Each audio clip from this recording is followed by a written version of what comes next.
Welcome back to Mike's Retro Gaming. Today, we're diving into the third console generation to take a look at the top 10 user-rated games for the Nintendo Entertainment System, as voted by the players of the GameFAQs website. When the NES first appeared in Japan in 1983 as the Famicom, the video game industry in North America was on life support. The video game crash had gutted consumer confidence, retailers were walking away, and many thought the medium was a passing fad. 2 years later, Nintendo rolled out the NES in the United States, carefully marketing it as an entertainment system rather than just another console. What followed was nothing short of a resurrection. Not only did the NES sell more than 61 million systems worldwide, it also introduced a cast of characters who would become household names. Its library spanned nearly 700 games, and with over 500 million cartridges sold worldwide, it proved that video gaming had returned for good. With the stage set, let's take a look at the top 10 user-rated games for the NES.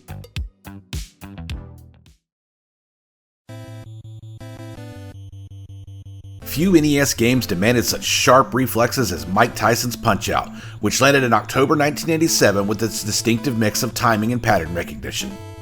Players had to study opponents, dodge at the right moment, and counterpunch with near-frame-perfect precision.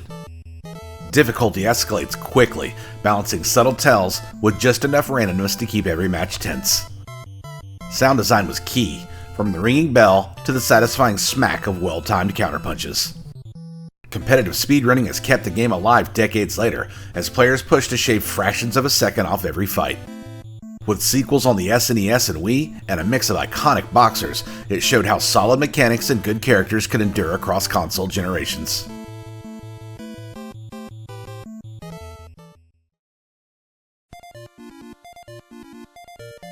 Released in March 1988, Dragon Warrior 3 showed how far the series had come in just a few short years.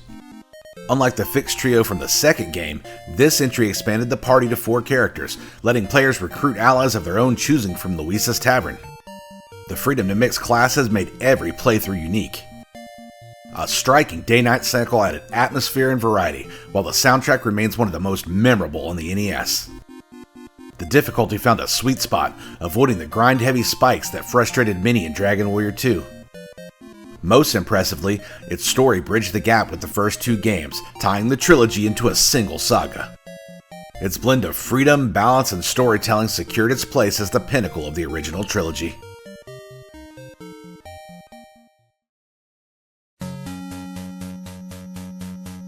On the NES, few experiments were as bold as the Guardian Legend, which arrived in April 1989 with an adventure that was part exploration and part bullet hell shooter.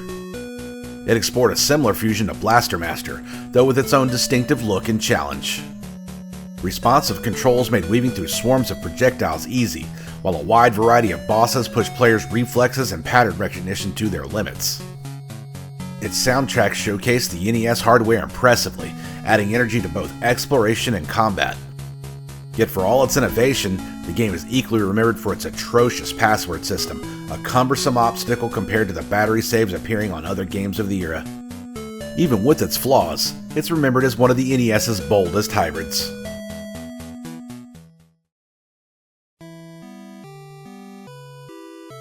Five separate tales came together in February 1990 to form one of the NES's most ambitious RPGs. Dragon Warrior 4 unfolded across 5 chapters, each centered on a different character before their paths converge in a final quest.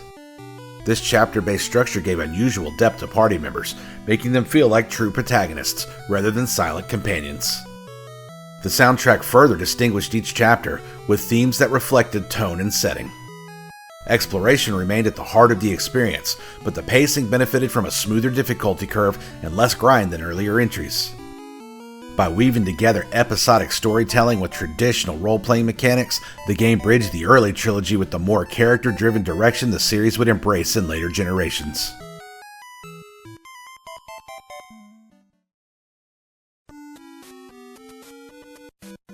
The 1983 video game crash left the console market in ruins, but Super Mario Bros., released in September 1985, helped revive it. It served as the system's killer app, pushing the NES into living rooms around the world. While Mario's roots went back to the arcades, this was the game that turned him into the face of Nintendo worldwide. Koji Kondo's unforgettable soundtrack and Miyamoto's precise, responsive controls created a rhythm that felt intuitive yet endlessly replayable. For those willing to explore, Warp Zones revealed secret paths that could leapfrog entire worlds. Few games matched its influence, and even fewer remain as instantly recognizable decades later.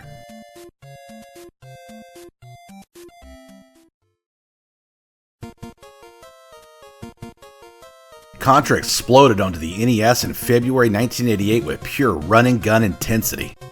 Its tight controls and 8-directional shooting let players react instantly to the chaos on the screen, while the energetic soundtrack matched the non-stop action beat for beat. Weapon pickups kept things fresh, with the spread gun earning its place as one of gaming's most beloved power-ups. Two-player action turned the chaos into one of the system's best couch co-op experiences, a test of teamwork as much as reflexes. Levels ranged from classic side-scrolling to vertical climbs and tunnel-style stages, each capped with massive bosses that filled the screen. The formula proved timeless, spawning sequels like Super C and Contra 3 that carried the series' explosive reputation into later console generations.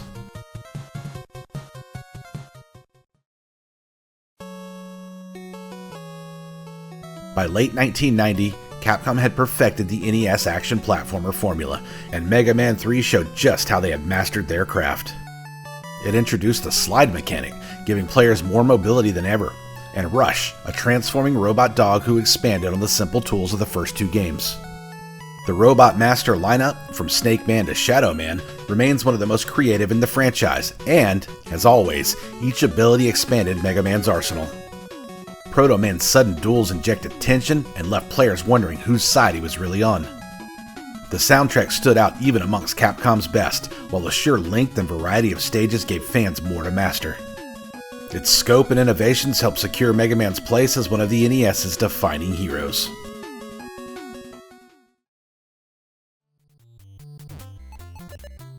Here's a few games from the NES library that managed to crack the top 10 for users of GameFAQs.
With its golden cartridge and mysterious title screen, The Legend of Zelda invited players in 1986 to explore a sprawling world full of hidden caves and dangerous dungeons.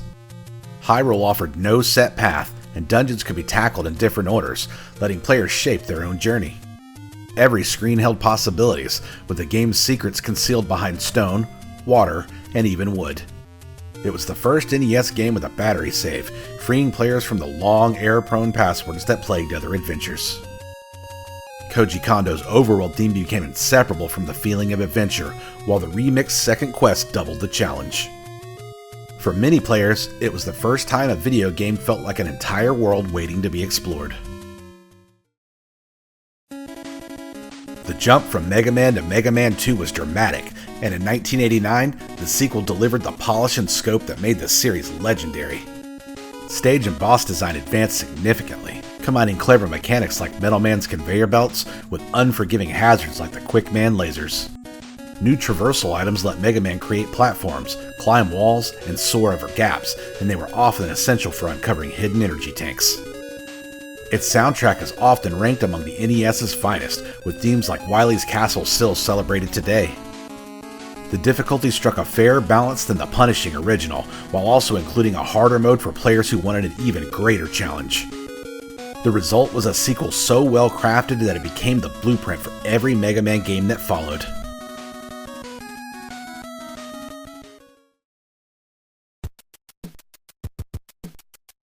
By 1988, the Super Mario series had evolved into something grand, with Super Mario Bros. 3 showcasing vibrant graphics and a Koji Kondo soundtrack that bounced between playful marches and whimsical themes across its stages.